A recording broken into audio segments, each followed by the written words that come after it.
Welcome to the Explainer. So if you've been watching the financial markets lately, you know it has been an absolutely wild ride. I mean, just a short while ago, we were living in what felt like a limitless boom, right? It was this era where artificial intelligence was the undeniable darling of the tech world. The energy was electric, the excitement was completely palpable, and valuations were practically rocketing to the moon on the promise of this automated, hyper-efficient future. But then, well, the music stopped. We witnessed one of the most dramatic market shifts in recent history.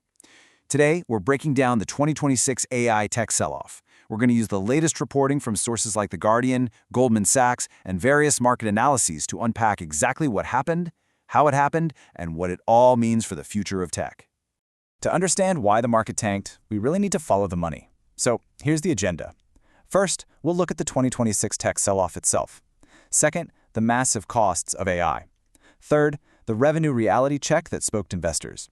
Fourth, the market correction. And finally, what it means for your portfolio in our section on long-term financial implications. Let's start right in with Section 1, the 2026 tech sell-off, a market reevaluation. Okay, let's dive into this. According to reporting from The Guardian, the 2026 tech sector sell-off is basically defined as a sustained, widespread period of falling stock prices across technology companies, specifically zeroing in on AI-related industries. And look, this wasn't just a quick blip or your standard bad day on Wall Street. Market participants initiated a massive, fundamental reevaluation of the financial health of these companies. They started looking really closely at capital expenditures and actual revenue growth. Essentially, this event laid bare the growing gap between the sky-high projected financial returns we'd all been promised and the actual tangible cash generated from AI products and infrastructure today. Which brings us to Section 2, the massive cost of AI, capital deployment.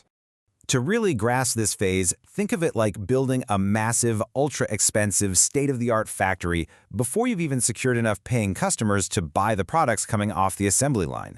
The scale of capital deployment here is literally staggering. We are talking about billions and billions of dollars. Major tech firms, often called hyperscalers, were locked in this intense arms race, deploying vast fortunes toward building out immense data centers and purchasing highly advanced microchips. And early on, this massive spending actually drove valuations artificially high.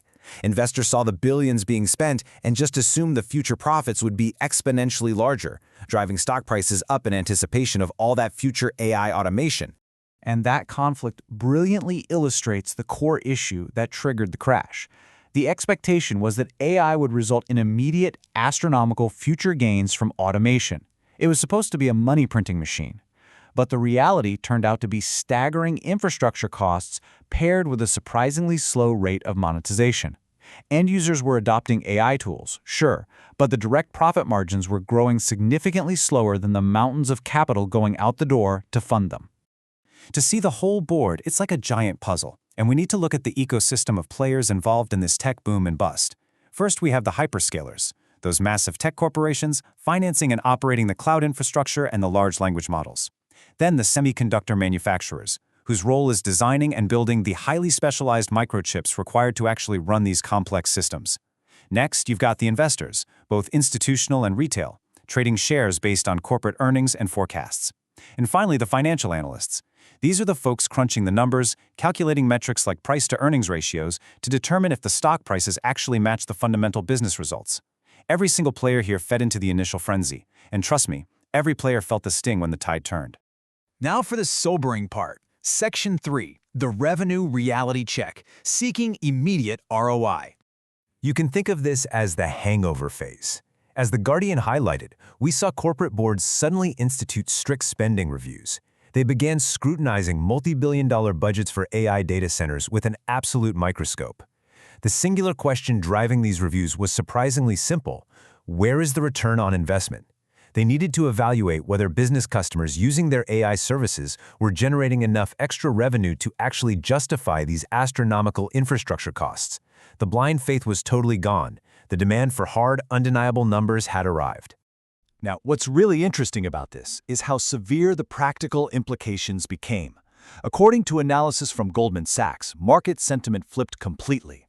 Investors started placing far greater importance on current earnings reports. Technology firms were suddenly forced to prove immediate, measurable financial returns just to keep investors from jumping ship. Capital spending plans for new data centers and microchips faced intense financial scrutiny and the very real threat of being dramatically scaled back. Basically, those grand long-term promises about AI revolutionizing the world in a decade, they just weren't enough to keep stock prices afloat today. Moving on to Section 4, the market correction, when the bubble burst. Let's see how this all builds through a very clear impact chain reported by The Guardian. It goes like this. Step 1. Corporations spent heavily on specialized hardware and massive power generation, those high infrastructure costs we talked about. Step 2. Slower monetization. While adoption happened, the direct profits simply didn't keep pace with the spending, which leads directly to Step 3. This lag created profound investor uncertainty.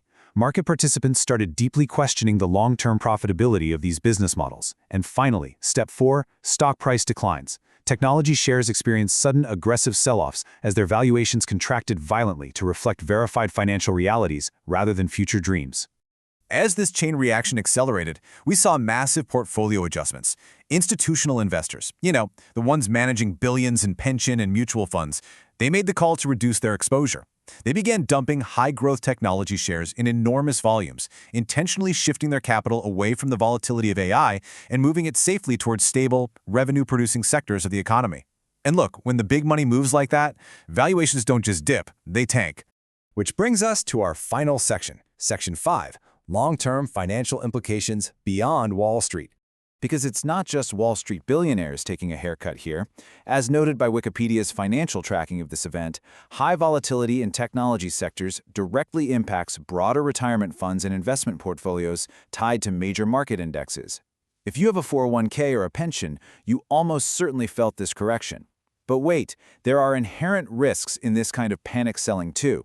Wikipedia notes that market sell-offs cause sudden decreases in stock values that do not always reflect the long-term utility of the underlying technology. Short-term revenue metrics can easily fail to capture the massive structural productivity gains that these infrastructure investments will likely bring over the next decade. Actually, scratch that. They almost always fail to capture it in the heat of the moment. So, the crucial point is that the market's focus has become incredibly lopsided. Right now, investors are overwhelmingly weighting immediate earnings and agonizing over infrastructure costs, leaving only a tiny, shrinking sliver of value assigned to the long-term promises of what AI can actually achieve. The market is incredibly short-sighted right now, basically demanding cash in hand today rather than world-changing innovation tomorrow. Which leaves us with a fascinating and frankly critical question to end this explainer on. Are short-term stock metrics blinding us to the long-term technological productivity of AI? Yes, the costs were bloated, and for sure the hype outpaced the immediate revenue. The correction was perhaps entirely mathematically necessary. But by punishing these companies so severely for building the infrastructure of the future, are investors missing the forest for the trees? It's a question that will undoubtedly define the next decade of technological investment. Thank you so much for joining me to unpack this complex financial shift. Stay curious, keep looking at the data, and we will see you in the next explainer.